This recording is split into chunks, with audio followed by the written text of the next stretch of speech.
Hi, I'm Alden Bowers. Thanks for joining me again. I am the author of Cataloosa Island, Once in a Blood Moon, A Werewolf's Tale, She's So Catty, Mile 43, and my newest work, Nightmare Highway, published it on Friday the 13th. I will put a link in the description.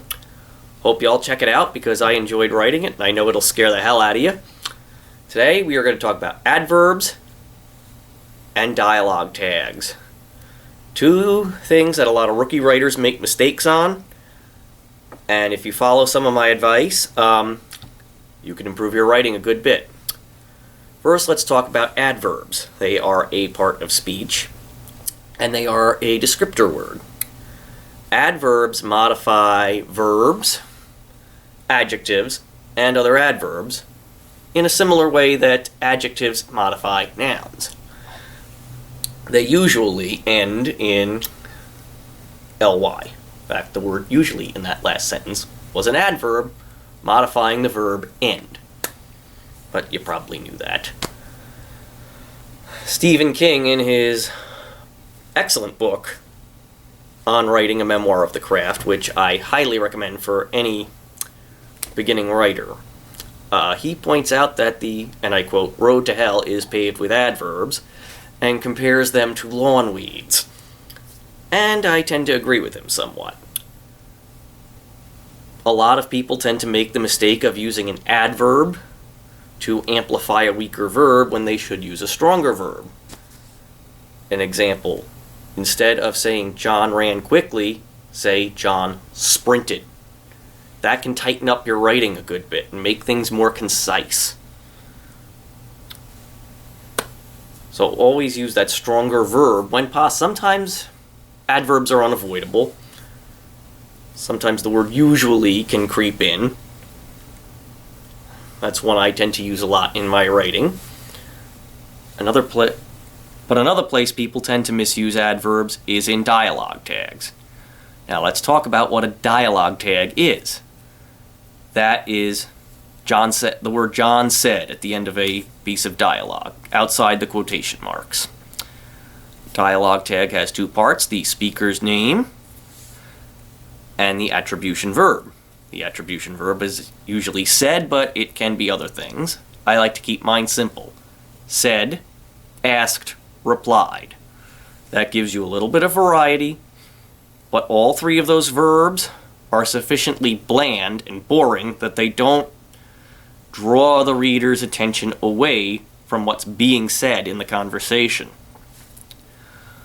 A lot of people will use adverbs to try to convey the mood of the conversation taking place. For example, "Get the hell out of here," John said brusquely.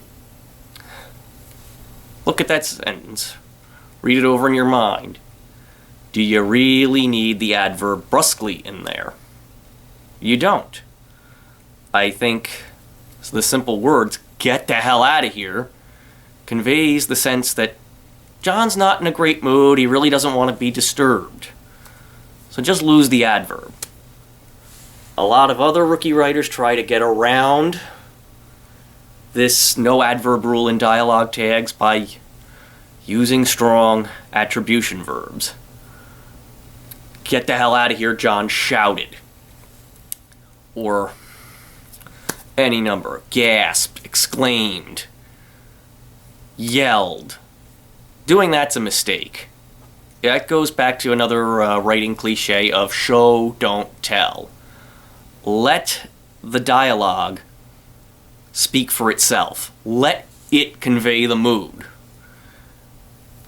"Get the hell out of here," exclamation point, end quote. That tells me that John's not in a good mood and that he's yelling at the other person to get out. I don't know what John's doing. Maybe he's, trying to, take a dump or something. Someone's walking into the bathroom on him, but clearly you can tell just from that phrase, "get the hell out of here," John's not in a good mood and he's raising his voice.